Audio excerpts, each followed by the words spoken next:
There once was a middle-aged poor woman that lived in a small hut made of sticks and twigs outside of a town named Alexandria.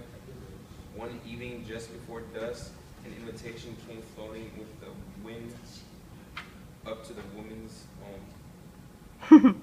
When she opened it, it was an invitation to the king's third annual ball. Her heart soon filled with excitement, considering every woman in the town was madly in love with him. The woman gathered all the old shreds of rags she could find to sell, so she could buy the perfect glass slippers to complement her gown. The slippers had to have been the nicest in town and one of the most expensive purchases she's ever made. But she'd do anything to get the king's attention. So on the day of the ball, the woman set out for the castle. When she approached to the castle, it was as if she were staring into heaven. The place was so big and beautiful, she couldn't help but inside. Once the woman made it into the party, she soon locked eyes with the king, standing just across the room. He rushed over to her, admiring her shoes, and asked for a dance. Well, that one dance turned into a night full of dances. The ball soon came to an end as the clock struck 12. As the woman turned up, she lost her slippers in one of the exits as everyone was pushing to get home.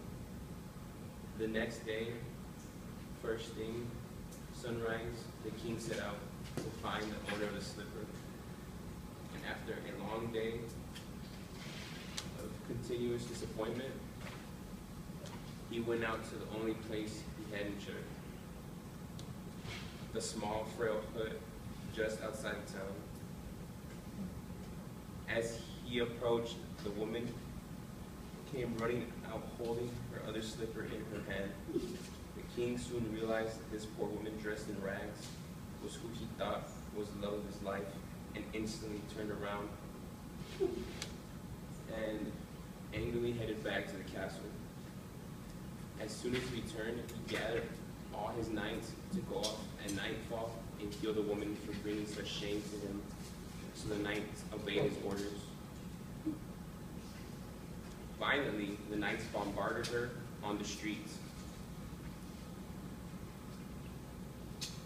wounding her from toe to scalp. Miraculously, the woman survives. Filled with so much envy and hatred of the king for betraying her, she sets out to kill the king herself. Like a serpent, she slithers into his castle and brings him to his exile. Very good.